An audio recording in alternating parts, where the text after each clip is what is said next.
First and Now is the official BC Lions podcast, broadcasting from inside the Wall Center. Matt Baker, Nick Kowalski, great studio location here at Burrard Street, home of Go-Goat Sports and Sekeres and Price, among other excellent productions.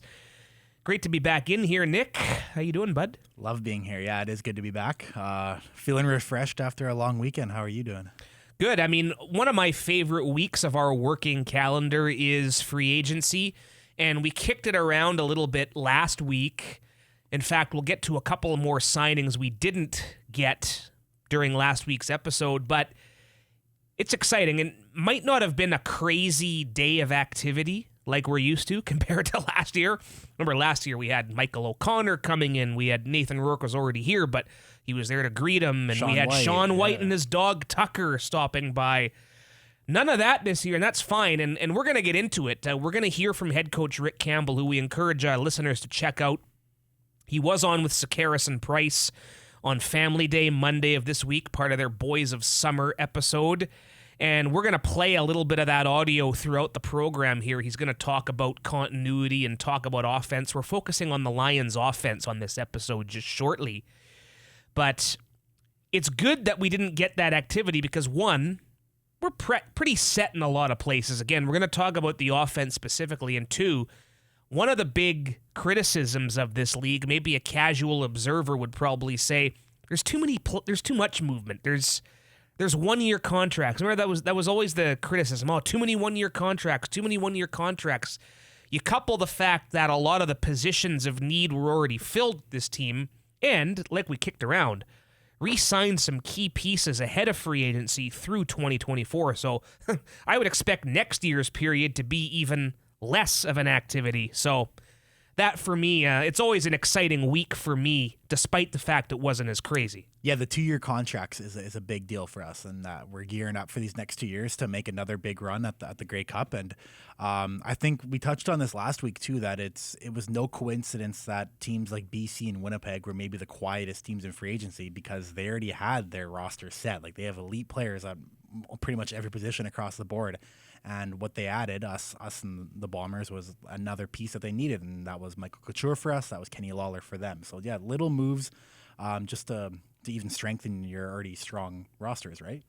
Yep, and yeah, really, I'm excited, and it's about this year, right? We want to be in Hamilton in November. We want to be giving our best shot to hoist the Grey Cup. It's been 12 years since the team has even played for a Grey Cup. Last year they won it as well, of course. But you look at the calendar next year, Grey Cup 2024 here in Vancouver. That's an exciting thing to think about. A veteran group of players at all these key positions next year as well, because players and coaches and people who work for the franchise will say every year you're going all in, but it's especially true in a year where the Grey Cup is in your host stadium. So a couple of key depth additions we'll break down in a second. As mentioned, we're taking a deep dive really on the offense today, go position by position. No guest this week. We'll do this next week for the defense, I gather. So just you and I going back and forth, and we've taken your mailbag submissions. We'll get to your questions in short order as well. But you mentioned off the top you're refreshed. A long weekend, Family Day weekend. What'd you get up to? Pretty much a solo weekend for me because I do live solo out here. So I did go. Right. I went on a solo hike to Balcara. I think I'm saying that right. Balcara, yeah. So I went on a solo hike there. It was nice. I got in the snow. Got high enough that there was snow around me, so that was fun.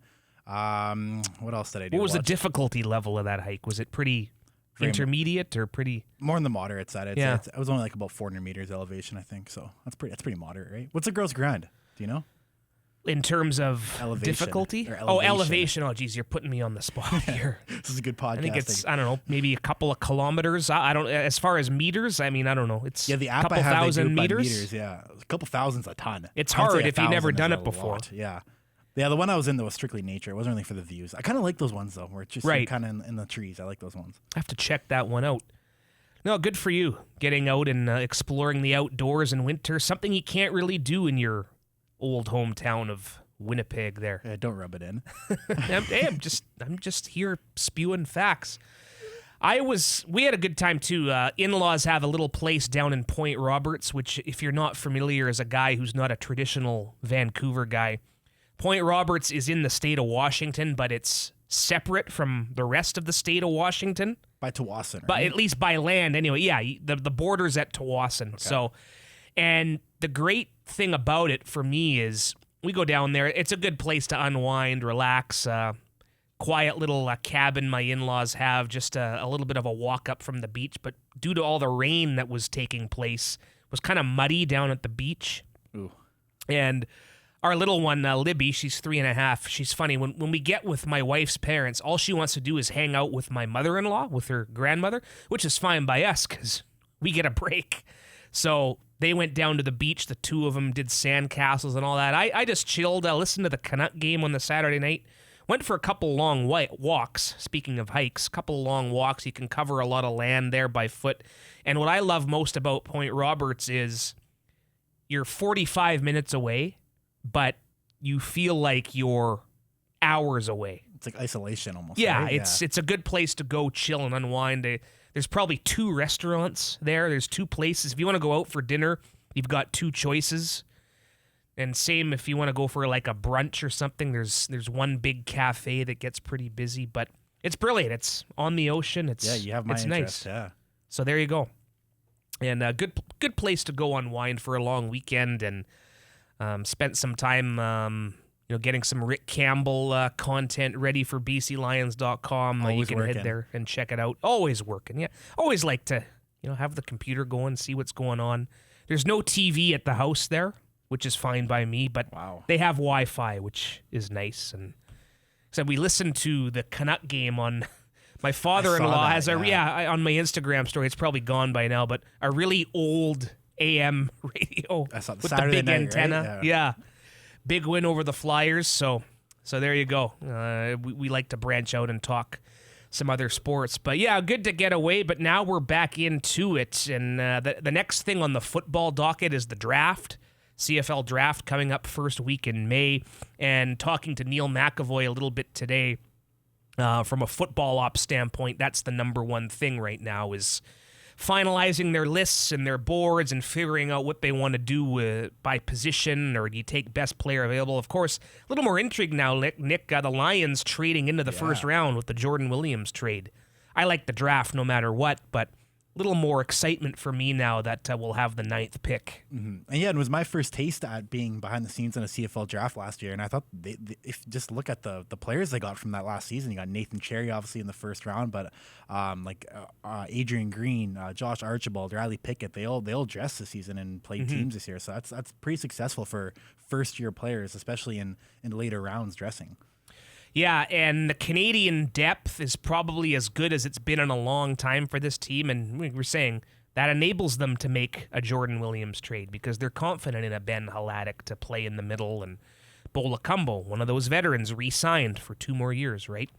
So looking forward to seeing how that process all plays out. Of course, the regional national combines in Edmonton coming up in about a month from now, and yeah, once you get through the draft, it's on, baby. It's training camp, middle of May 10th, I want to say. We'll be making the trek up to Kamloops. And speaking of draft picks, one player that the club selected back in the 7th round, believe it or not, in 2017, and he wound up playing a good role on special teams, started on defense for a short time. Jordan Herdman-Reed, one of those free agents the Lions added late last week. Again, perhaps a spot to compete with the linebackers with Jordan Williams being gone, but this is a special teams move as well. Of course, the leading production guy on specials was Kevin Francis. He left for the Elks. Jordan Herdman-Reed, a solid ratio option. That's exactly where I was going with that. If there's any questions about how the Lions going to replace Kevin Francis' production, it was since departed to Edmonton. Herdman-Reed, 36 special teams tackles his first 2 seasons with the Lions. That's right up there with Francis' numbers last year. So yeah, it's good to have him back. I'm excited to meet him. And last thing, he's a Winnipegger. So he is. That's a bonus in my books. Him and his twin brother Justin, who went back to Saskatchewan, I believe. I think the next day. I think that was.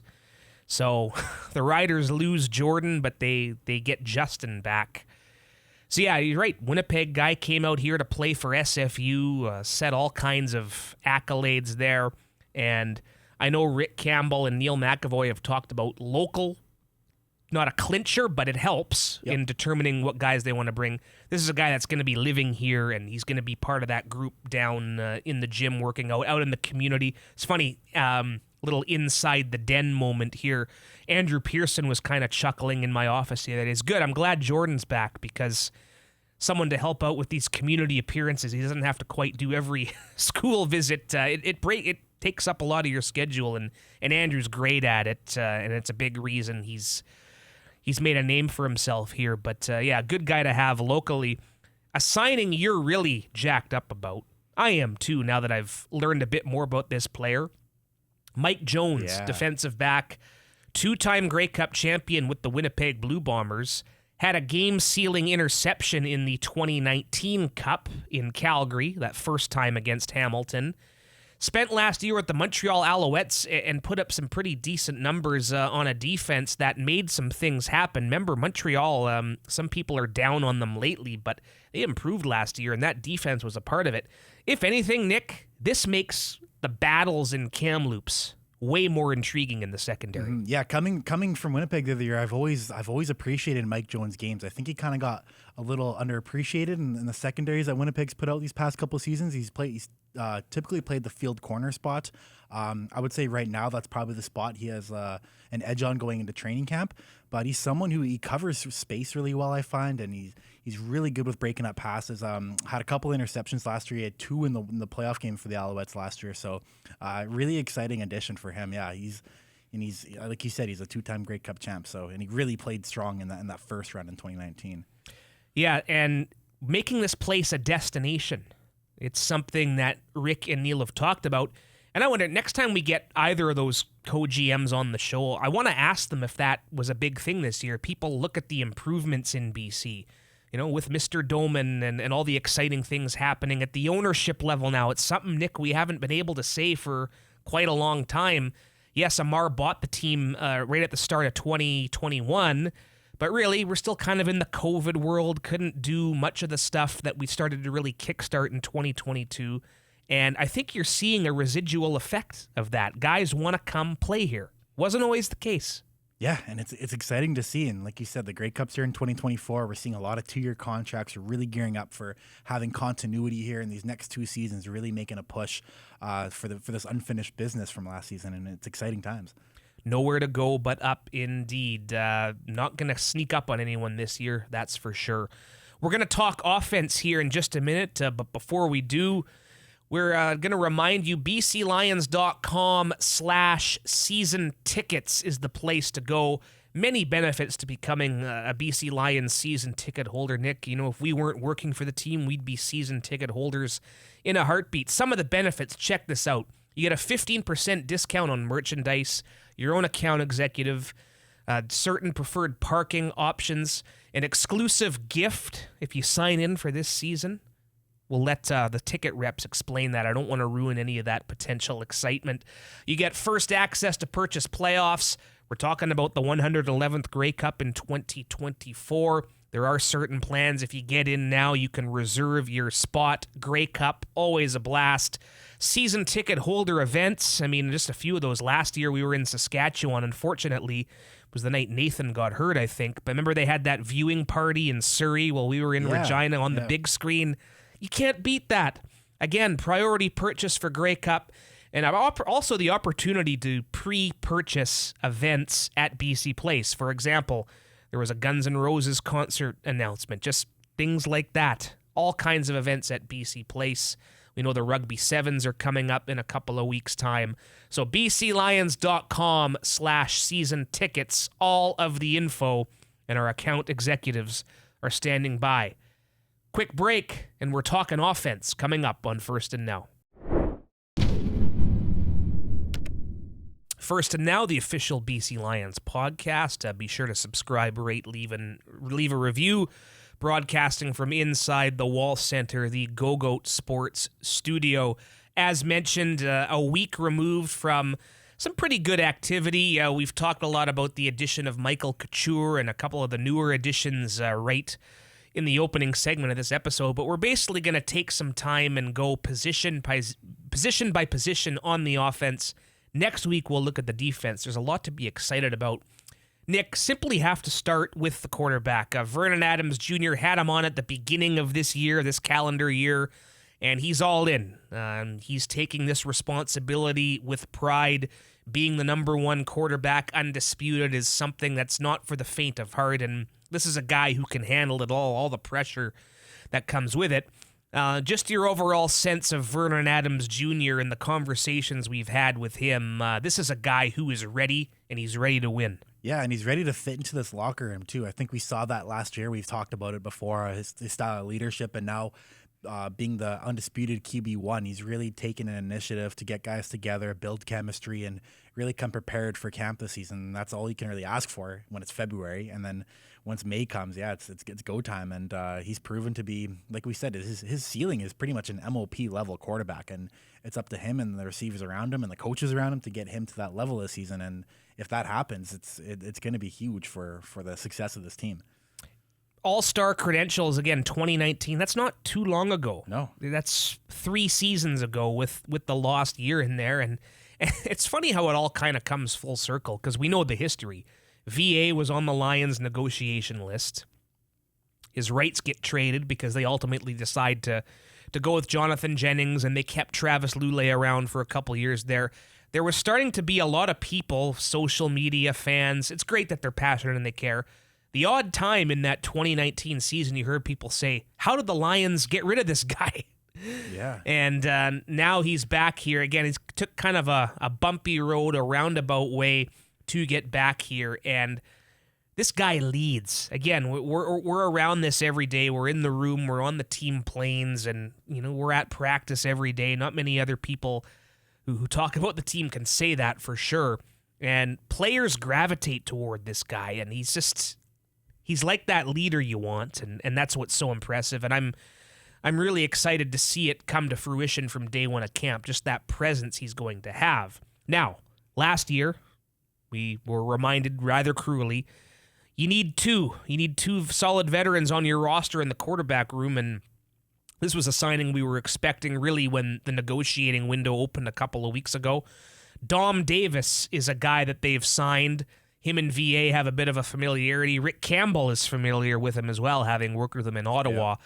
A solid veteran blanket that'll be number 2 on the depth chart. Yep, yeah, experience is always good to have. He's living out here on the island, I believe, right now too. Yep. So he's already around the area. He's a rocket of an arm. Like he can throw the ball far. So I'm excited to see that if he does get the opportunity. But like you said, yeah, it is a 2 quarterback league these days. Something that he also does really well is short yardage. Antonio Pipkin has not been re-signed by the club, so Dom Davis presumably is going to take over that role this year, and he had, I want to say, like 17 rushing touchdowns last year. And combined with his experience and his arm, like we saw a trick play flip the game in the West semifinal last year. I think that a play like that could be broken out again with Davis at the helm under center and short yardage. But a lot of options, and it's like you said, to have 2 quarterbacks it's always a must in the CFL now. Yeah, and one of the more intriguing battles in Kamloops will be number 3. The Lions quietly added a couple of Americans at various points of the offseason. One of them, no particular order here, Braylon Smith. He's a guy who did have a cup of coffee with the Red Blacks in 22, working on the practice squad. And I believe, actually, this was a transaction. We took him off of Ottawa's practice roster, I think, toward the end of the season. 4 years at Central Arkansas, just over 1,200 yards, 84 touchdown passes in 37 games. So pretty solid numbers there. A bit of an unknown, though, from a professional standpoint. And we're just going to see in training camp what this guy is able to do when he's in command of the offense. Yeah, and he's also someone who's attended several NFL minicamps too. So he has experience there, and he's definitely qualified to compete for a number 3 spot, or even, who knows, a number 2. Again, we're talking about guys like Dom Davis, Vernon Adams Jr. maybe was a little more well-known coming out of college, especially in the Pacific Northwest. A lot of these Americans that come up here had backgrounds like this. So it's all about trying to find that next wave of guys who... You mentioned a guy like Braylon Smith. He's had a few cups of coffee down in the NFL, and maybe he wants some security and wants a place where he can stick. Maybe this is the spot. Another one, and this one's a little intriguing in the sense that there is some CFL experience, albeit very briefly. Vad Lee, James Madison, final 2 years of college, and then he pretty much moved north right away. 2016 with the Saskatchewan Roughriders, dressing in 3 games. Didn't really have much in terms of production or stats, but he dressed. He's a guy who's familiar with practice and the Canadian rules, albeit a few years ago. Then he bounced around the Indoor League, XFL, USFL with the Pittsburgh Maulers in 2022, his most recent game action. Maybe a bit of a veteran. He's 30 years old. Going to be 30 years old is Vad Lee when camp begins, and maybe that experience gives him the upper hand as far as cracking a spot on the roster, but maybe a guy who looks at it as a last chance. He's going to be hungry. Yeah, and Liam Thompson and I in the office today, we were looking at some of his highlights on YouTube, and he is an athletic quarterback. Yeah. So definitely a skill set that you want in the CFL. We've seen Vernon Adams has an athletic skill set too that fits well in the CFL. So it's going to be exciting to see Lee on the big field this training camp. And I just chuckle. Kids born in 1993 are turning 30 this year. You've got a few years to go still, you young buck, but. Or so do I? 4 yeah. So 4 quarterbacks on the roster right now, and we'll see what else happens. A lot of times they'll add a guy just before camp. I know a couple of years there they would add another Canadian. They used to have that Canadian quarterback internship program. That's in fact Michael O'Connor in 2016 was at Lions camp as part of that before he continued his university career at UBC. So quarterback number 3 spot, the number 3 position on the roster, that's going to be one that a lot of people are going to be curious what is happening. We'll talk about running backs, receivers, O-line, but as mentioned, head coach Rick Campbell joining the Sekeres and Price podcast on Monday of this week, and he talked about the quarterbacks and specifically these free agent additions, running back, offensive line like we're talking about, how they really know now that they're tailoring this offense around Vernon Adams Jr. We're going to try to tailor it to make it to highlight VA's strengths as much as we could. But you could see when he came in last year, it wasn't like night and day as far as what we were doing. And the good news is Jordan McSimic and VA will have a whole off season to talk through things. And we do still have a ton of continuity, with the receivers. You lose Burnham to retirement, but you still got Lucky, Rhymes, Hatcher, Hollins, Scarfone, Peterman, there's a whole list there. The offensive line, we lose Fig, we lose Godber, but we gain a really good player in Michael Couture, and then we still have the rest of the crew back. So there is a ton of continuity there, which is good. The running back thing is going to be exciting in camp. It's going to be wide open. Once we knew we were going to lose James, it's a wide open competition. I know Ryan Rigmaiden, who finds our American talent, is excited about the guys coming in. So, like I said, James Butler, I just remember going into last year, people were nervous about that we were going to play Nathan Rourke at quarterback, and we got all these new people and stuff. So I actually feel going into this year, we're a little more solidified than we were going into the previous year.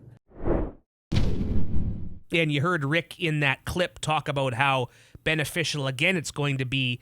Jordan Maximic, offensive coordinator, is going to be moving here any day now. They're going to have a full season to talk and do stuff that's going to be greatly beneficial. Mm-hmm. Yeah, and it's something we've talked about too, that this season, the offense is going to be built around Vernon Adams Jr., and there's a lot of weapons around him right now too. So it's always beneficial to have coaches here too as well for the offseason, have them all together. So it's only going to expect good things from that. Staying in the backfield, might as well do this from quarterback out, as they say. Running back, one of the signings that the club announced on the Tuesday was Antonio Williams. Has game experience with the Buffalo Bills, but really what we were doing there is we knew James Butler was departing, and kind of restate the fact that we're bringing 4 experienced backs to NFL Kamloops. Experience, 3 of the 4 anyway, have NFL experience. Antonio Williams, as mentioned, with Buffalo, got on the active roster toward the end of the 2021 season. Buddy Howell, Gregory Howell's his real name, but he goes by Buddy Howell, was on the Los Angeles Rams Super Bowl team. An injury late in the season prevented him from seeing any game action in the playoffs. Tavian Feaster, experience down south, as well as with the Montreal Alouettes. Yep. And Nate Shavius, again, talking about YouTube clips, this is a guy who looked pretty good in some of the indoor arena football highlights I saw. And you talk to Ryan Rigmaiden, our assistant GM, Nick, who scouts and finds a lot of these guys. You could see a scenario where any one of these four emerges. Yeah, and that's why, as of February 21st, this is my favorite training camp battle that I'm looking for. There's 4 guys, it's wide open, and the best men are going to get the one starting running back job or however many running backs dress. And a guy like Williams, he rushed for, he has NFL touchdowns to his name. He rushed for a couple with the Bills in a game against the Dolphins at the end of the year. Beat him like 55-20 or something. He got in the action. And then Tavian Feaster is someone interesting too because he's a 2-time national champion with the Clemson Tigers in the NCAA. So that's also, he has good experience there too. So it's and just the fact that it's 4 guys, it's wide open. I'm really looking forward to that one. Yeah, and big game experience. That is what you want. And I'm with you. That's, for me, you'll probably be seeing a few stories written about the running backs. I mean, we go to training camp in Kamloops, and it's not exactly, it's not like it used to be. You don't get a lot of media eyes on the ground, and we try to tell the stories as best we can, and that's one I'm going to be highlighting. That's, as soon as they're in team competition and those drills on the turf at Thompson Rivers University, we're going to be watching the backfield among other areas. So, James Butler, again, he was one of these guys, Nick. He came here first in 2021, and people looking, you're pumping his tires. Oh, that's a guy that went to Iowa, played in big games, and played in the XFL. And so, we wish James all the best in Hamilton, but I'm now intrigued to see who the next James Butler will be. Wide receivers, and one of those additions, last week's episode, we had Justin McInnes on, so maybe a lot of Canadian options, right, with Daniel Peterman, Jacob Scarfone, of course Javon Catoy is capable of producing big, but VA is going to have some options, and I know the retirement of Brian Burnham, we didn't want to see him move on, but you kind of knew it was coming. Really, and Rick Campbell's talked about this as well. You've seen guys like Alex Hollins step up. Keon Hatcher, another one of those guys probably viewed as training camp a couple years ago as his last chance. Lots to like about this receiving core. I know Winnipeg brought back Kenny Lawler and Rasheed Bailey, and it's a pretty star-studded group there, but this Lions group is right up there as well. It's the best in the league for my money. I think Keon Hatcher did explode last season. I think he's even going to get better this season. We saw him play. He played Lucky spot when he went down. He played Burnham spot when he went down. He started at the field wide receiver position, which is the position you versatility. You typically get the least balls thrown to you. So now he's probably going to be at a slot back spot to start this year. He could be a full on superstar in this league, I think. And then you got Dominique Rhymes is back. Lucky Whitehead is back. So those are your big 3 Americans.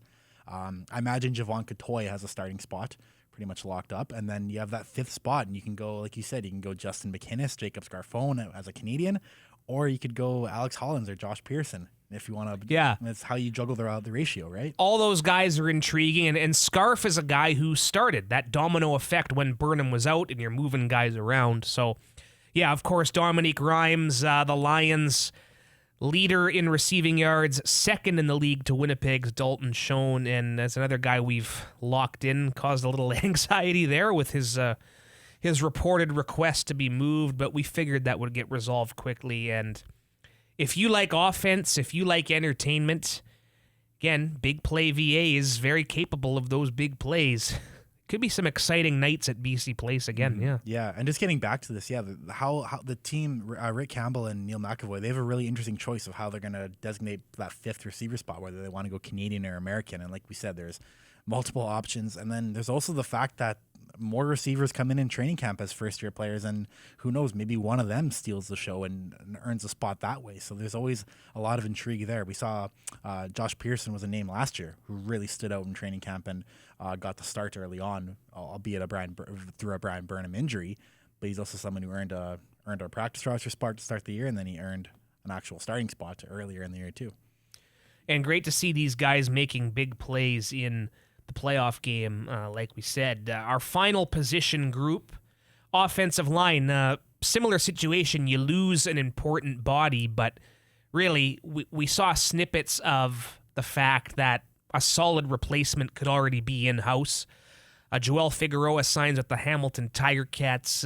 Great left tackle, great warrior for us, but remember, he went down with his injury late in the regular season. It was Jarrell Broxton at left tackle in the playoff game, the win over Calgary. And remember, what did we hear going into that game? It's Calgary has the edge on the ground and this and that. But lo and behold, the Lions controlled the line of scrimmage that day, both sides of it. And that was with a guy who wasn't an experienced starting left tackle. So I say Jarrell has the inside track on that left side. Phil Norman, perhaps, maybe at the left guard. We've talked about Michael Couture.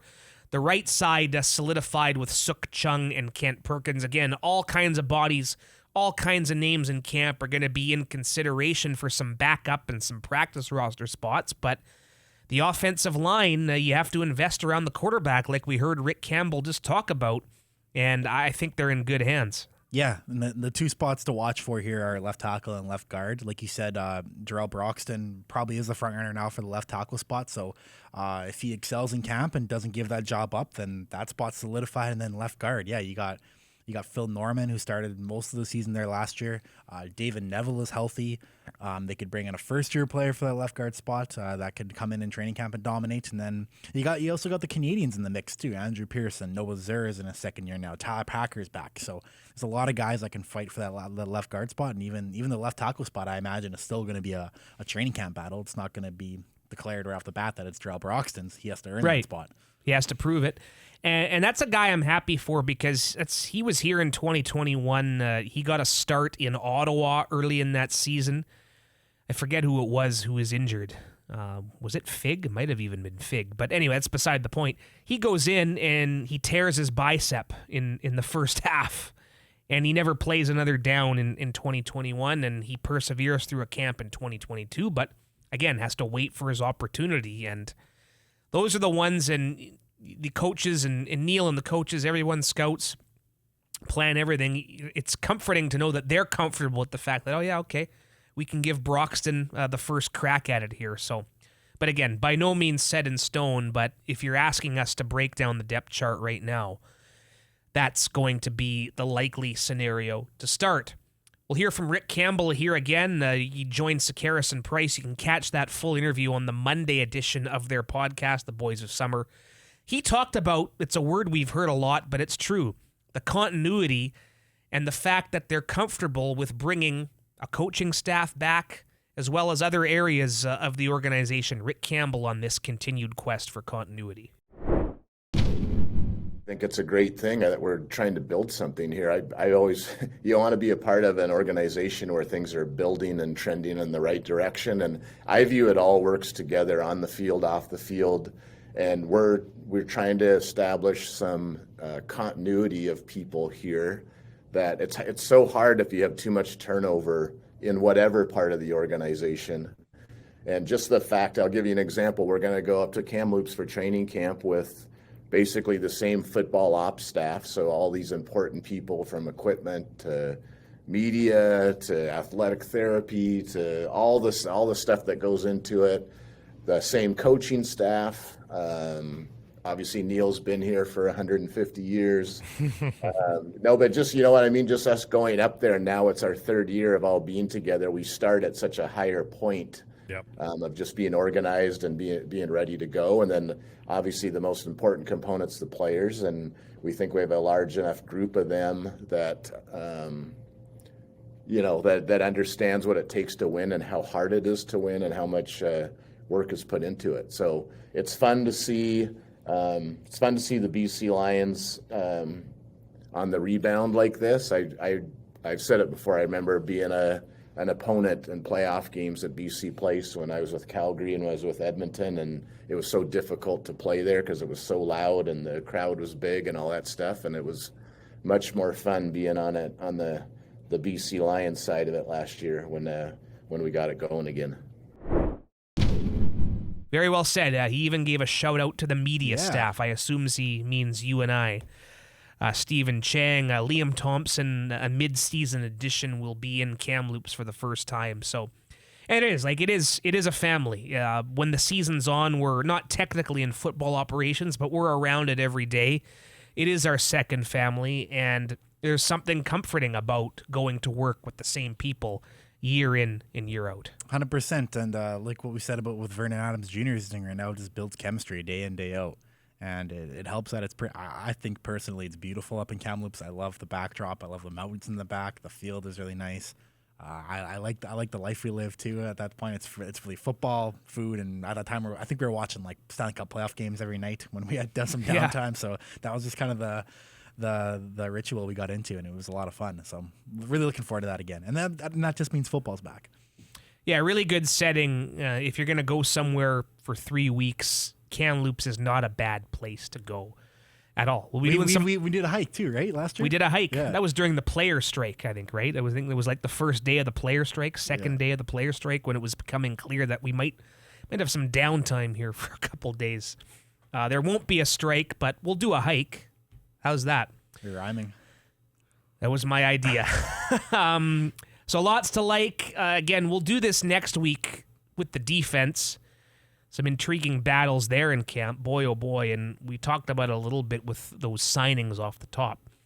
But plenty to break down. We're going to get to your mailbag submissions and maybe talk a little all-star game, NBA. I didn't catch much of it, but that coming up on First and Now.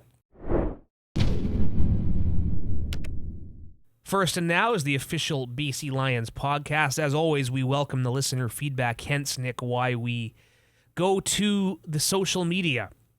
Mailbag. Yes, mailbag time. We put that out there. Any questions, particularly about the offense? And Cole on Twitter, and I'm glad he asked this one because it's going to give us a chance to mention a couple guys we didn't, I don't think. Lions did some shuffling up front. How much will that benefit the offense? Lost some familiar faces, Godber and Figgy mentions. Add some new faces, Couture and Schlager, Chris Schlager, of course, formerly of the Montreal Alouettes. What about the expectation for young guys such as Zur and Packer and the return of David Neville? Yeah, Neville, one of those Canadians that didn't get on the field at all last year, was injured, and he has to be viewing this as kind of a make-or-break time for him. And Noah Zur, Tyler Packer, again, 2 recent draft picks. We're talking about that depth. Yes, it is important that these guys take another step in their second years with the team. Yeah, and all those guys that are just named there, they're all going to be competing against one another. Like they're teammates, but they're also competing against each other in training camp. And Neville and Zur, those are 2 guys with this massive size. Like they are huge. Neville is extremely tall, and Zur is just a massive body. And I guess I played DB when I grew up, so standing beside those guys, yeah, they make me look even tinier. But yes, so it's going to be exciting to see those guys, to see how they develop. Again, yeah, they're back for another season. They're healthy. So, yeah, it's just going to come down to training camp and whoever wins out.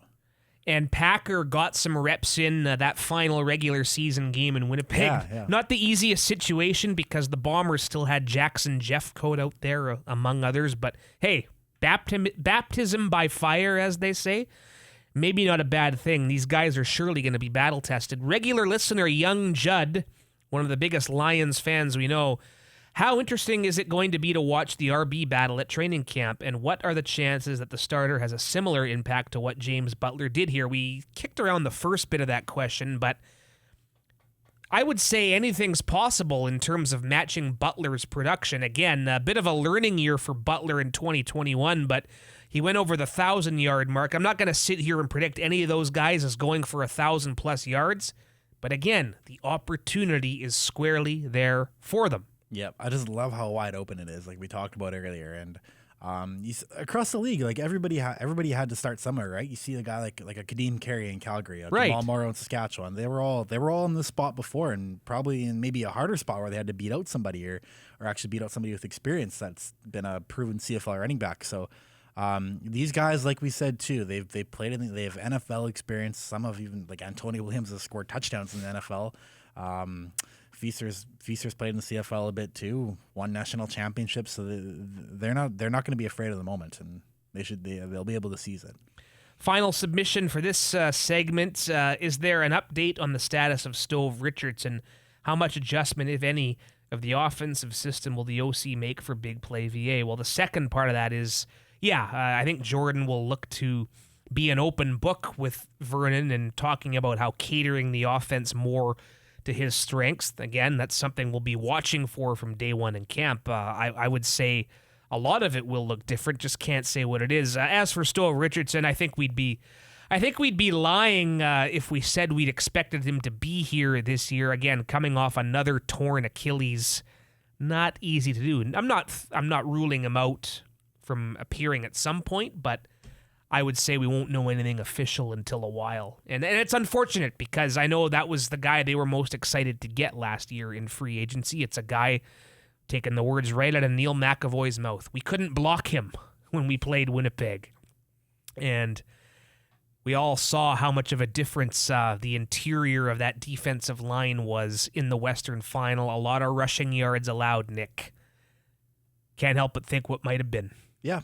Devil's advocate to that is that Nathan Cherry's in his full. Now he has a full year under his belt, so he's coming back for year 2. Woody Barron's healthy from the start, so Josh Banks is also re-signed, such an underrated re-signing or player in this league. So lots to like. Yeah, there are capable guys there, and we'll see what happens this season. BCLions.com, our intern Ryan Bailey, BCIT student, a written piece on Cherry. You're talking about Nathan Cherry and his year 2 preparations, and it's always nice to see. It's always exciting for me, again, guys coming into year 2. What have they learned? How much better are they going to get? Nathan Cherry, one of those guys, he's working out with some old Saskatchewan Husky buddies currently. Again, head to BCLions.com. That's a big football sandwich we devoured here specifically, and that was just the offense, Nick. Can't wait to do it next week with the defense. Before we go, though, again, I was in Point Roberts, no TV, but occasionally checking my devices online. All kinds of hot takes on the XFL and the NBA All-Star Game. The slam dunk contest was one for the books. Yeah. I like to watch the slam dunk contest. I didn't watch any XFL, though, obviously. What was your take on all that? Well, on Saturday, I just remember this. You asked me what I did on the weekend, and I kind of blanked a bit. But I was out in Port Moody at the breweries on Saturday, and I just opened my phone, opened the Twitter, and I see this Mac McClung guy doing these like crazy. He did like a 720 dunk to pretty much win the contest, and the reactions are pretty crazy. So I think the NBA needed that. They needed like a very strong dunk contest. There's been a lot of discussions whether there's like. Because a guy like LeBron James has never done it. A guy like Kevin Durant has never done it. Like the superstars, right? So how do you get them involved? Because Mac McClung was in the G League a couple weeks before. Yeah, it's rare. Remember the year Vince Carter won it as a rookie? That was a rare instance where a guy who's kind of front and center already wins it. And I could be missing someone else again. It's not an event I've watched religiously year in and year out. It's fun though, yeah. It's for the fans, yeah. I mean, if you're a hardcore basketball fan who doesn't enjoy it, maybe.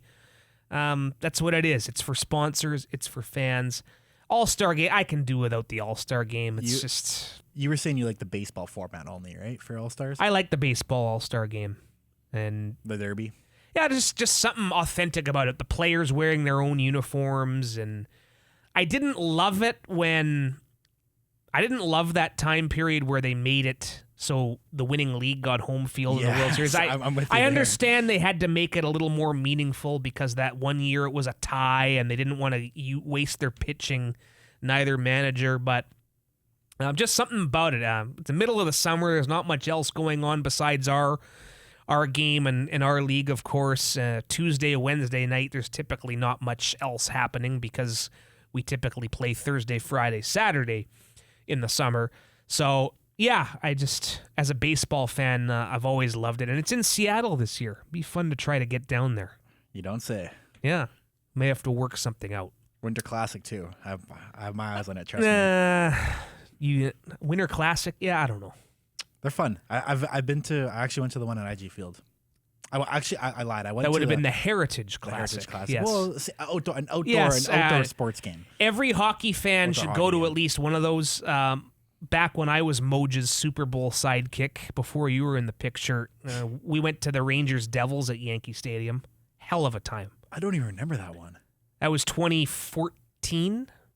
I don't even remember that, no. Remember, it was the year they really expanded the outdoor games, so Maybe that's why. but there was 2 that week in Yankee Stadium, and gloriously they planned it around Super Bowl week, which was in New York, New Jersey. There was also one at Dodger Stadium that year. Kings and Sharks? Kings and Ducks. Kings and Ducks, okay. Yep.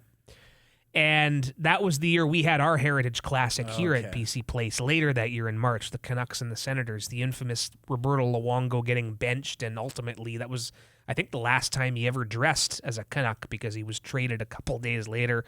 And quick story about that Heritage Classic, it was a big tease because it was snowing in Vancouver. I remember walking around at night, going out for dinner with my wife the night before, and thinking, we're gonna get an outdoor game with the roof open in the snow. But doing what it does usually in Vancouver, eventually turns to rain and they close the roof. So, long story short, we're going to Seattle, January 1st. Who's we? Am I coming with you? We all are. Okay. We are going to a Preds game soon. I'm excited for that. Yes, we Preds are. coming to town. We're gonna go see the Canucks and the Predators in a couple of weeks. And you're wearing Nashville gear? Yeah. Bright and yellow. Might have second thoughts now. I don't know.